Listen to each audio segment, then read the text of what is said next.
Bien, comenzamos la grabación de un nuevo vídeo. Continuamos con el tema 4, interacción electromagnética, y en este caso vamos a ver los efectos que produce un campo magnético sobre hilos de corriente. Hilos por los que circula, repito, corriente eléctrica, ¿de acuerdo? Por espiras. Vamos a considerar el caso más sencillo primero, que es una corriente rectilínea, indefinida, inextensible, rectilínea, infinita, ¿vale? Y por la que circula una intensidad de corriente I y se ve afectada por la acción de un campo magnético. Para ello, sabemos que aplicamos la ley de Laplace. En este caso, como vemos, L es un vector que va a representar en módulo la longitud del conductor, la dirección, la del conductor, y sentido el de la corriente. Es decir, que el vector L, como veis, va en esta dirección y en este sentido, que es en la que se desplaza la corriente. ¿De acuerdo? Bien, como podemos ver, tenemos un campo magnético perpendicular al plano de la pizarra, o en este caso al plano de la diapositiva, que entra hacia adentro, y L representa la dirección y sentido. Llevamos L sobre B por el camino más corto, como ya sabemos, aplicamos la regla de la mano derecha, y por tanto la fuerza que va a sufrir el conductor va a tener esta dirección y este sentido. Si se va a ver afectado por la acción de una fuerza. Su módulo del primero por el módulo del segundo por el seno del ángulo que forman. Dependiendo del ángulo que formen el conductor y el campo que está actuando sobre él, pues el módulo de la fuerza tendrá un valor o tendrá otro valor.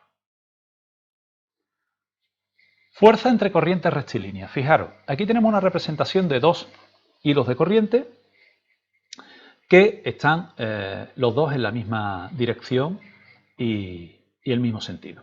Si una de las corrientes fuese en sentido contrario, explicaré ahora después qué es lo que ocurriría. Bien, aquí tenemos el valor del módulo del campo magnético creado por la corriente 2, ¿de acuerdo? O sea, esta corriente en este punto, y este es el módulo del campo magnético creado por la corriente 1 en este punto. Aquí el campo penetra y aquí el campo sale del plano de la pizarra. ¿Cómo lo hacemos? Recordar, ponemos la mano derecha, el dedo gordo en el sentido en el que me indique la corriente, y por lo tanto cuando yo hago el giro, en este punto esta corriente generaría un campo hacia afuera, mientras que cuando lo hago con este, al girar la mano, el campo penetra. O sea que aquí el campo penetra, el campo que genera la corriente 1 sobre la corriente 2 penetra, y aquí el que genera la corriente 2 sobre la corriente 1 sale, ¿de acuerdo? De este punto, porque vamos a estudiar qué fuerza de interacción aparece entre las corrientes. Y estos son los valores de los módulos.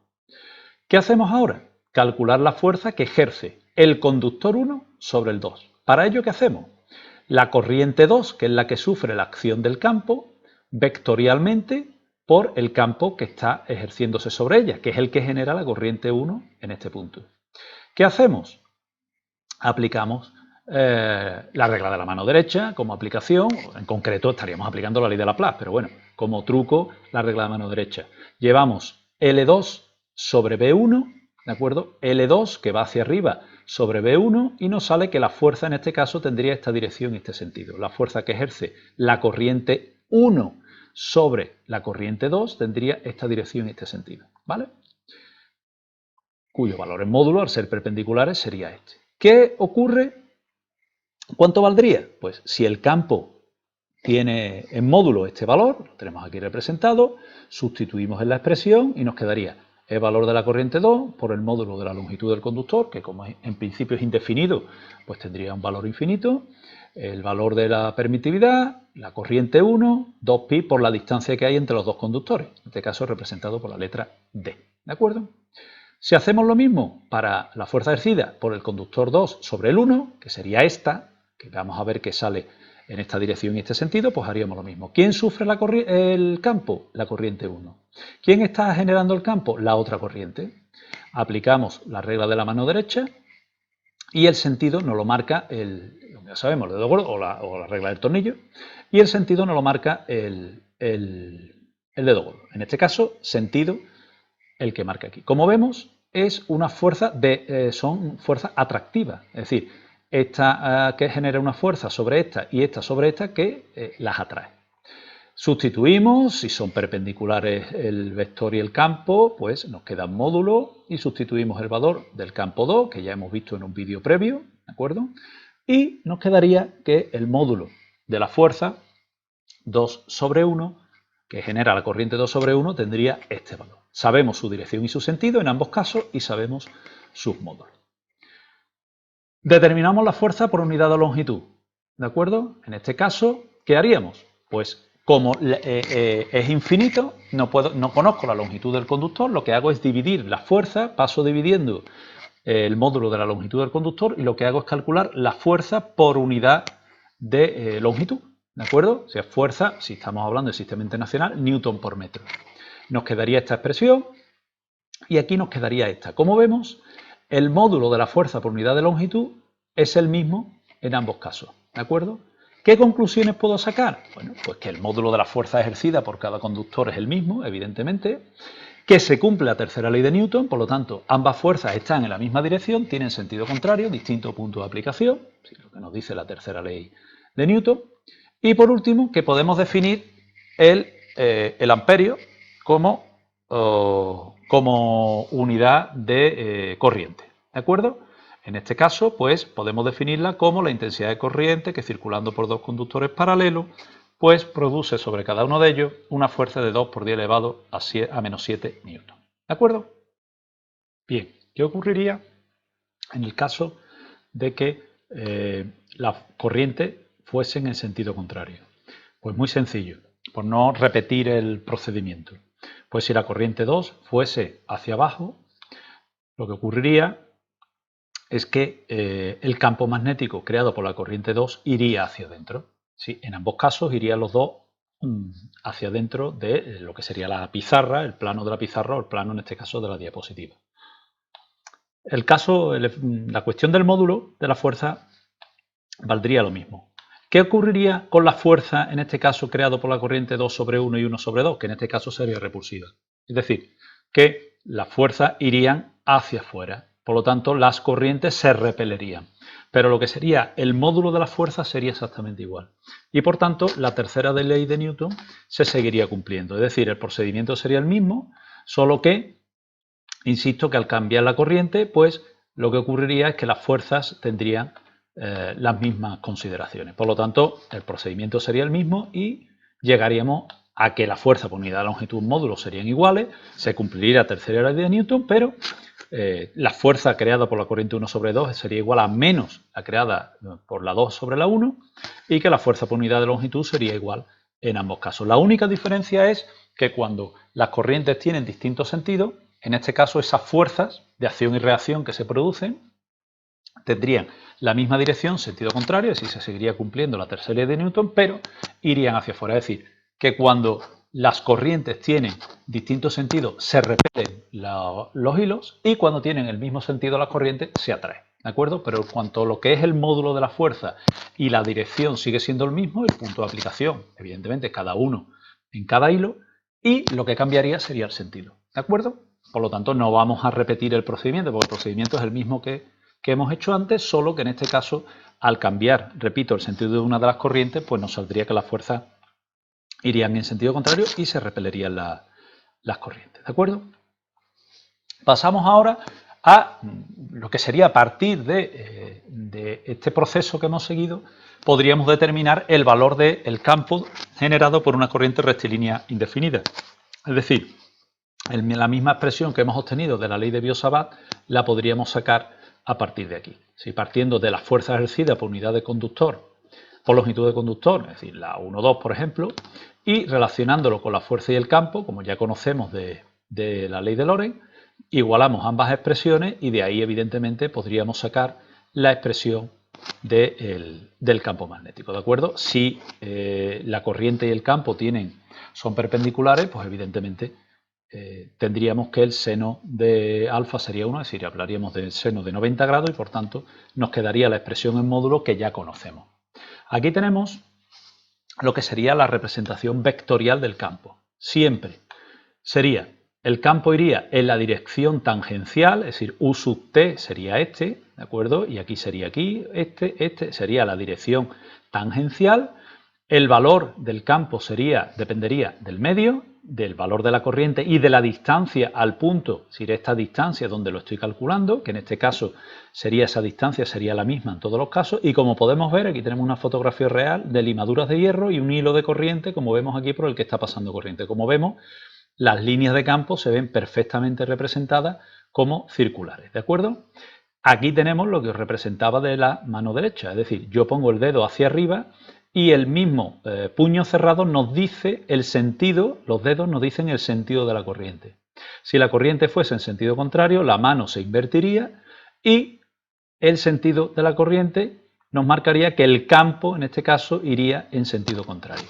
Horario, mientras que en este caso sería antihorario, aunque estrictamente estaríamos aplicando la ley de Biot-Savart para saber la dirección y sentido del campo en estos puntos. Esto ya lo hemos visto en un vídeo previo aplicando la ley de Biot y Savart, ¿de acuerdo? Bien. Vamos ahora a la fuerza sobre un circuito cerrado, ¿de acuerdo? Aquí tenemos una espira de corriente, si os fijáis, un circuito rectangular, ¿de acuerdo? En el que aquí tenemos indicado el sentido de la corriente. El sentido de la corriente, en este caso, yo lo he puesto antihorario. Y el campo, vemos que va en el plano de lo que sería la pizarra, o en este caso de la diapositiva, ¿de acuerdo? Horizontal, ¿de acuerdo? Aquí tenemos el campo. Si nosotros queremos saber la fuerza sobre cada uno de los segmentos, porque esto no es una espira, en este caso un hilo de corriente, sino es una espira rectangular, vamos a calcular la fuerza que aparecería en cada uno de los tramos. Aquí está enumerado, este es el tramo 1, este es el tramo 2, este es el tramo 3 y este es el tramo 4. Y también sabemos que la base del rectángulo tiene de longitud A y la altura tiene de valor H, ¿de acuerdo? Y está circulando en intensidad I. Bien, hemos dividido, repito, en 4 tramos el cálculo de la fuerza y vamos a fijarnos en el primero y en el tercero. En el primero y en el tercero.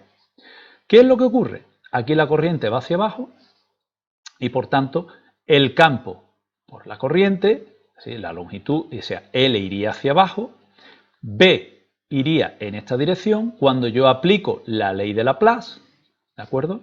Lo que va a ocurrir es que va a aparecer una fuerza, aquí tenemos F1, que este puntito lo que representa, repito, que la fuerza sería perpendicular al plano de la pizarra, pero sale hacia afuera, ¿de acuerdo? En este tramo, cuando aplicamos la ley de Laplace, pasa exactamente lo mismo, solo que como ahora L va hacia arriba, aquí la fuerza iría perpendicular al plano de la pizarra también, pero sentido hacia adentro. ¿Cuánto valdría esa fuerza? En módulo, aquí está representada en módulo, módulo de L, que es H, ¿de acuerdo? La longitud ahora del segmento es H, por el módulo del campo, por el seno del ángulo que forman, el campo y L. Vemos que L y el campo forman un ángulo de 90 grados, seno de 90, 1. Es decir, que el módulo de F1 y el módulo de F3 tomarían el valor de la corriente por la longitud de ese tramo, que es H, por el módulo del campo, ¿vale?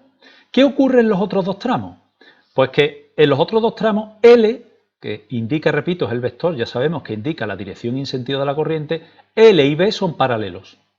En este caso forman un ángulo de 180 grados en el 4, ¿veis? Tramo 4, 180 grados, L va para acá y B va para allá. Y aquí L y B van en la misma dirección, mismo sentido. Da igual, seno de 0 y seno de 180 es 0. Por lo tanto, sobre los tramos 2 y 4 no está apareciendo ninguna fuerza. Está apareciendo una fuerza sobre el tramo 1 y sobre el tramo 3. Bueno, ¿y todo esto qué quiere decir? Pues nada, si aplicamos la segunda ley de Newton, el sumatorio de fuerzas es igual a 0. ¿De acuerdo? Porque una va hacia adentro y otra va hacia afuera. Tienen el mismo valor, vuelvo hacia atrás, ¿veis?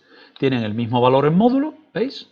Solo que una tiene sentido hacia afuera y otra hacia adentro. Cuando yo sumo vectorialmente las dos fuerzas, pues es 0. Conclusión, la espira no se va a desplazar. Esa espira que yo tengo ahí, por la que está circulando corriente, no se desplaza de su punto. Pero, ¿se mueve? Pues la respuesta no la da el momento de inercia. El momento de inercia es la magnitud física que nos va a permitir saber si va a producirse un giro de la espira, no un desplazamiento, un giro de la espira o no. El momento de una fuerza mide el producto vectorial del vector de posición y la fuerza que actúa. Conclusión, si ese momento de esa fuerza total, que sería la suma de los dos momentos creados por ambas fuerzas, ¿vale?, es distinto de 0, lo que vamos a observar es que la espira va a girar. Si el momento de la fuerza total es 0, la espira no gira. Vamos a analizarlo. Bien, aquí tenemos la espira en otra perspectiva, ¿de acuerdo? Tenemos esa fuerza F1 y F3 que yo he hablado. Si hemos girado la espira en perspectiva para que veáis que la fuerza F3 va hacia adentro, la fuerza F1 va hacia afuera, en módulo las dos toman el mismo valor.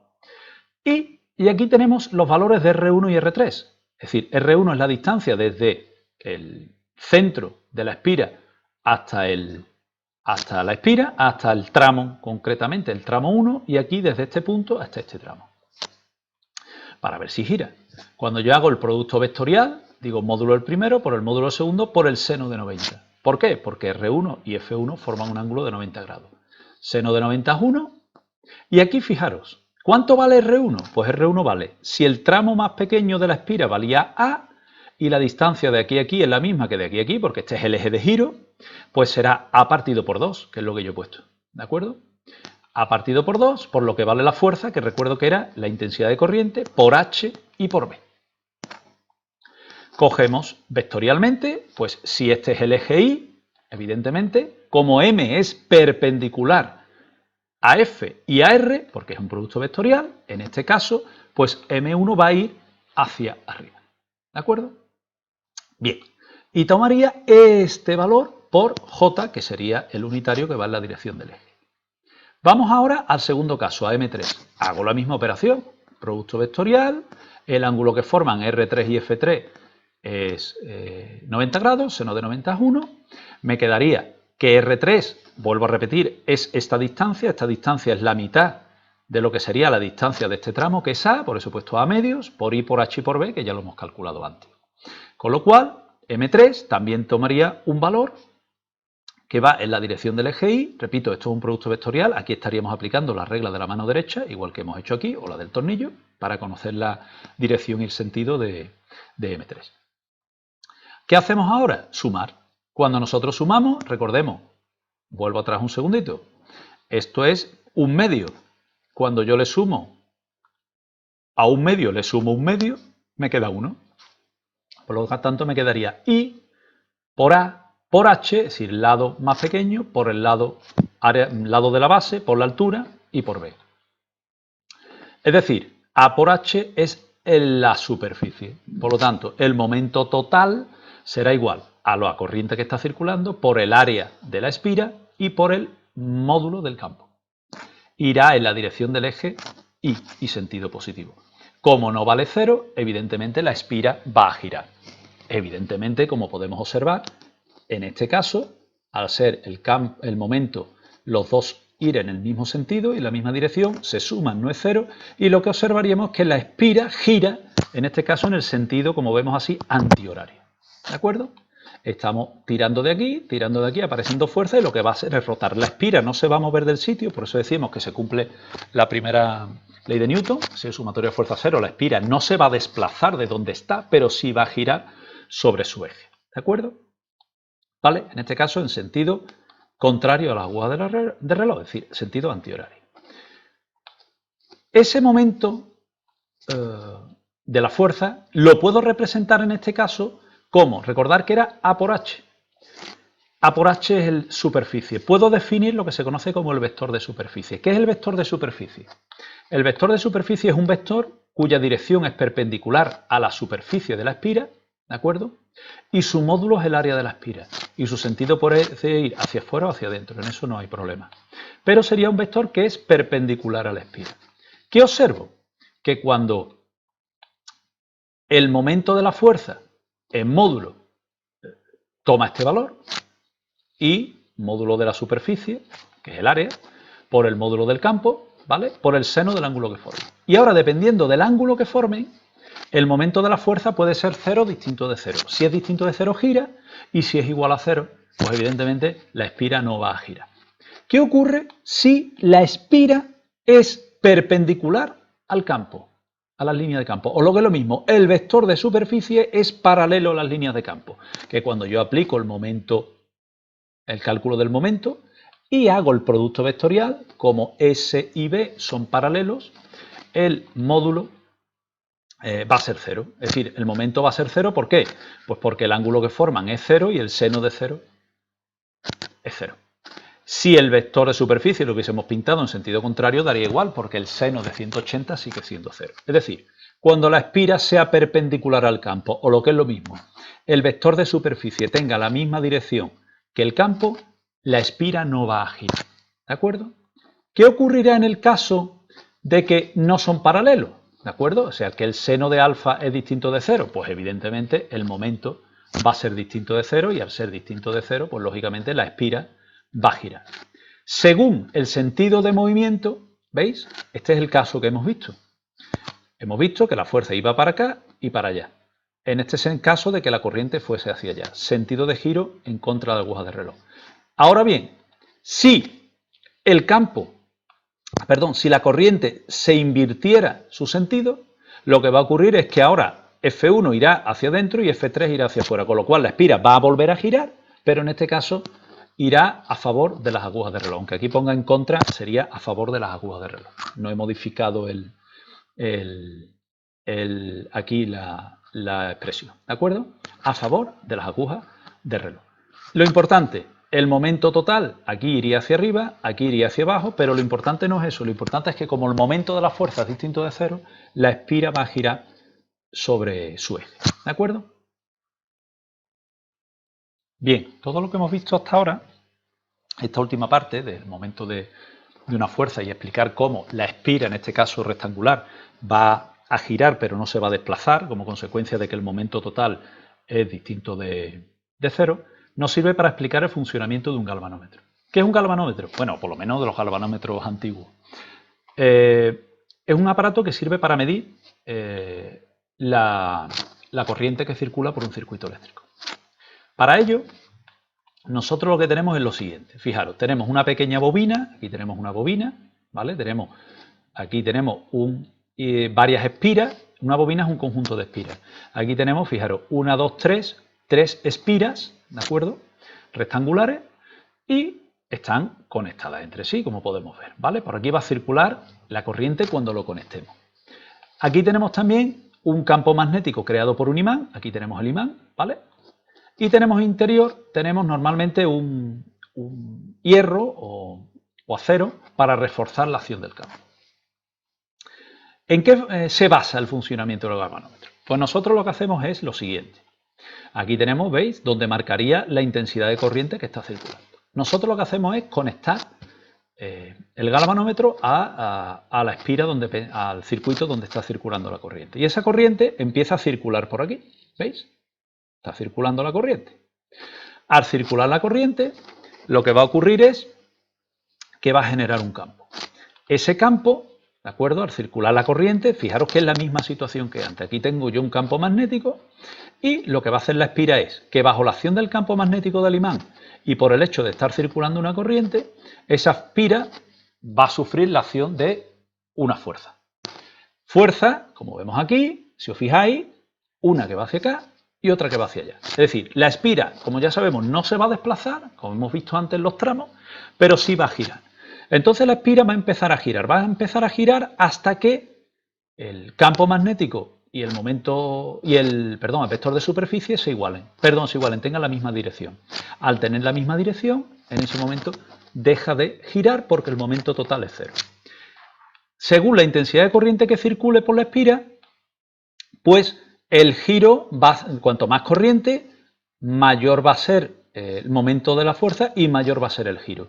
De tal manera que al estar conectado con una aguja, esa aguja empieza a girar, a más corriente, más giro, y nos marcaría en el momento en el que el vector de superficie se iguale tenga, mejor dicho, la misma dirección que el momento que el campo magnético, el momento de la fuerza sería cero y deja de girar. Y nos estaría marcando la intensidad de corriente. Es decir, todo lo que sería la acción de un campo magnético por una corriente que circula en una espira, en este caso rectangular, podría ser circular, ¿de acuerdo? O la espira o la bobina que estemos analizando, va a hacer que mientras el vector de superficie no sea paralelo al campo, la espira va a ir girando. En el momento que sean paralelos, la espira va a dejar de girar. en función de la corriente que esté circulando, la aguja va a moverse más o va a moverse menos. Cuanto más se mueva, tenemos la escala aquí y la escala nos marcará la intensidad de corriente que está circulando por ese circuito al que nosotros hemos conectado el galvanómetro. ¿De acuerdo? Bien, pues con esto finalizamos el vídeo. Hemos visto cómo actúa un campo sobre una corriente que circula por un hilo conductor, en principio, y después lo hemos visto en un circuito. ¿De acuerdo? Toda esta última parte que hemos visto para el análisis del momento de una fuerza y del giro de la espira es para llevar a la explicación del funcionamiento del galvanómetro. ¿De acuerdo? Que ahí tenéis la explicación redactada. Realmente ejercicios de aplicación de galvanómetro o de determinar el sentido de giro, la fuerza que actúa en cada uno de los tramos de una espira, como hemos visto, es raro. ¿De acuerdo? Pero bueno, como hay que llegar al funcionamiento del galvanómetro, pues he explicado cómo actuaría sobre una espira y ya he aprovechado para explicar la diferencia de desplazamiento, que el sumatorio de fuerza cero nos dice, la primera ley de Newton nos dice que el objeto o se mantiene su estado de movimiento, es decir, si la espira está quieta, sigue quieta, pero eso no quiere decir que no gire, ¿de acuerdo? Entonces hemos explicado que el giro depende del momento de la fuerza y a partir de ahí lo hemos aplicado al funcionamiento de un galvanómetro, como en vídeos anteriores lo hemos visto en la aplicación, por ejemplo, del espectrógrafo de masa o el ciclotron. ¿De acuerdo? Bien, pues con esto finalizamos el vídeo.